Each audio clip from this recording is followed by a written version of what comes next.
There are clues throughout Egypt that point to knowledge of high technology.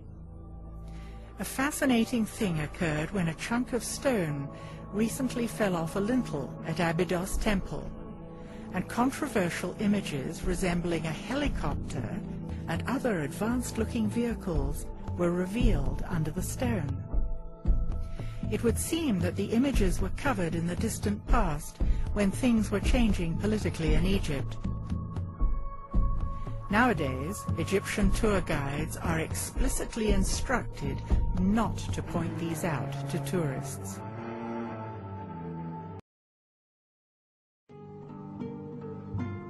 If you come to the Egyptian Museum, there is an item over there known as the schist disc, found by Dr. Walter Emery, and he said, or he thinks that it could be a vase for a lotus flower. No. The schist disc was found at Saqqara in a burial chamber that no one is allowed to visit. Other goods found in the chamber were simple ropes, pottery, and grains. The disc shows clear evidence of sophisticated technology in the way it was built, and it seems out of context with the rest of the grave goods. Is this the original context for this artifact? Or is it possible that it has had a long journey over the last several millennia, and this just happened to be its final resting place? Look at this hollow stone tube. It looks as though the schist disc could fit over it. It would take sophisticated instruments to shape the tube so precisely. How did they do it? To cut the stone.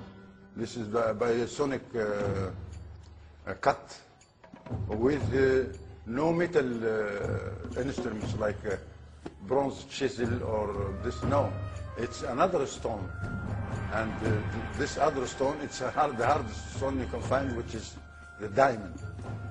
There are pieces of stone lying around that show concave shapes that actually have the machine tooling marks on it. The evidence of the high technology is right in front of us. Look again at these quartz objects. Aside from their unique and amazing shapes, could they have had another purpose? Today, quartz crystal is used as the basis of all kinds of modern technology.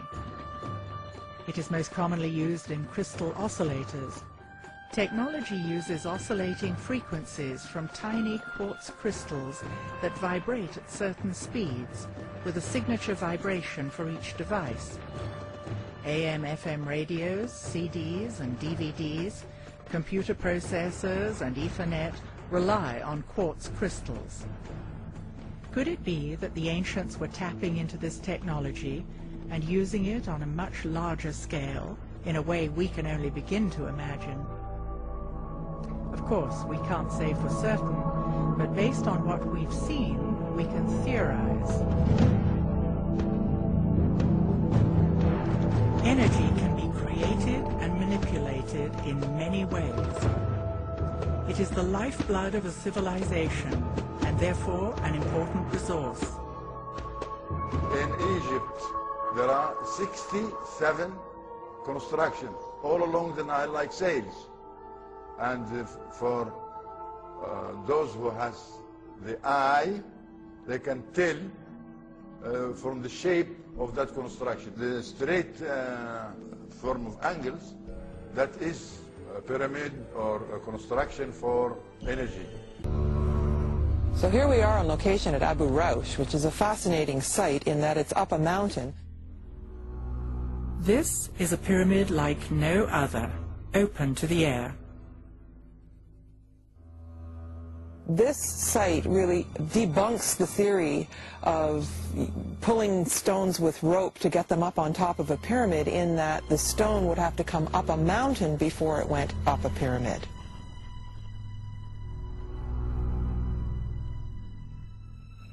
This site is largely isolated and abandoned, and many people don't even know it's here.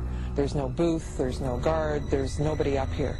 And I think it's meant to be largely forgotten because it really comes head to head with the theory about the way the pyramids were built.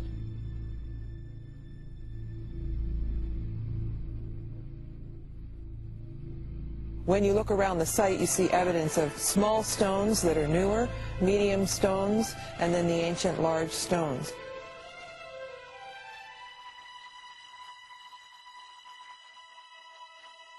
At Abu Raush, we can see evidence of machine tool marks. We know the granite came from distant quarries. The polished, concave slabs of stone could not possibly have been made with chisels.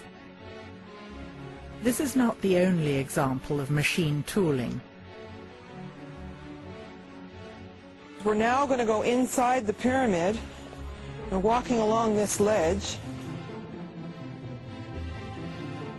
And what we'll see is there's a passageway here that goes down into the pyramid, even though it's open and exposed. So let's go down.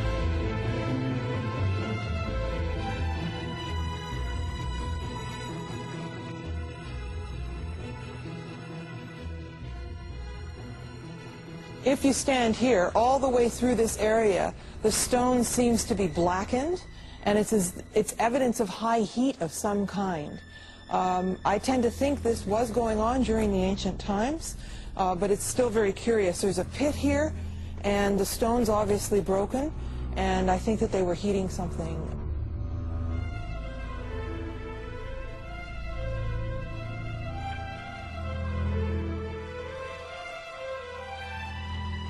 It is possible that many layers of meaning in the symbols remain hidden.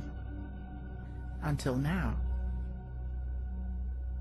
When we approach hieroglyphics, we do so from our own point of view, and we assume that the letters of our alphabet correspond with certain hieroglyphs. There are 4,000 Egyptian hieroglyphs, but only 26 letters. In order to crack the code, we need to open our minds to different levels of meaning. I think it's just familiarity with the way modern languages work. No one expects that a word would work differently. Our mindset is that a letter is the carrier of a phonetic value and that a word is the carrier of a concept. To understand the Egyptian words, you have to start from the approach that the letter is the carrier of the concept and the word is an extended sentence. There are nuances of meanings to the words that you don't get if you don't understand what the individual glyphs mean. For instance, there's an Egyptian word that is translated as diving duck, but when you read the glyphs, it really reads pool of water, place of diving duck. In 1822, French scholar Jean-François Champollion and British scientist Thomas Young deciphered the hieroglyphics from the Rosetta Stone. The stone was created in 196 BC. It showed the same text in hieroglyphic, Greek, and Demotic Egyptian on the one tablet. Scholars have used Champollion's translations as the basis for deciphering hieroglyphs. Could Champollion have missed subtleties or even withheld some information? One biographical study of Champollion said that he delayed for a very long period of time before producing his translation because, in the words of the study, he clung stubbornly to the idea that an Egyptian glyph might mean something more than just a phonetic value. Laird Scranton is a computer software engineer who has interpreted a new aspect of hieroglyphics.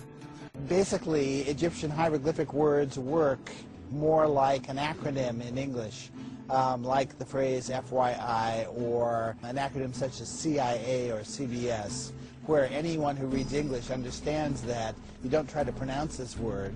This is not a word that you're going to read for its meaning in terms of the letters all put together. It's one letter at a time, stands for one word at a time, and you put the words together to get the meaning. If we think of each hieroglyphic word as an acronym, rather than having a phonetic value, a new layer of interpretation appears. Hieroglyphs reveal in symbolic terms the way the ancient Egyptians thought the universe works. I can show that certain key glyph shapes came out of cosmology, which describes how the universe was created. Okay, and because the shapes came out of cosmology, it makes sense that the meanings that attach to the shape are associated with cosmology also. They would have meanings related to the creation of the universe. Once we agree that the sun glyph means what it means, and that's all traditional meanings, it's hard to argue that the word month doesn't say the moon makes an orbit. Or it's hard to argue that the word year doesn't say time of the Earth's orbit around the sun.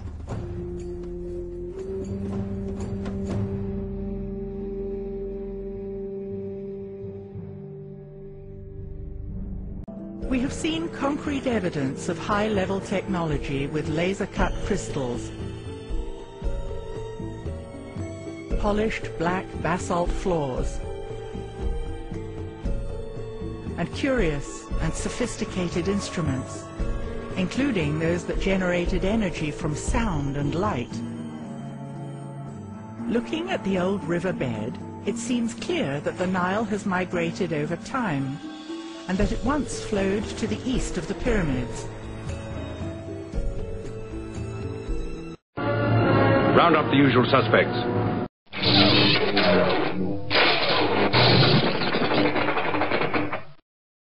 He's looking at you, kid.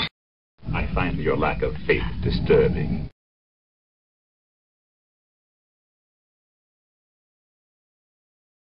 Don't get technical with me.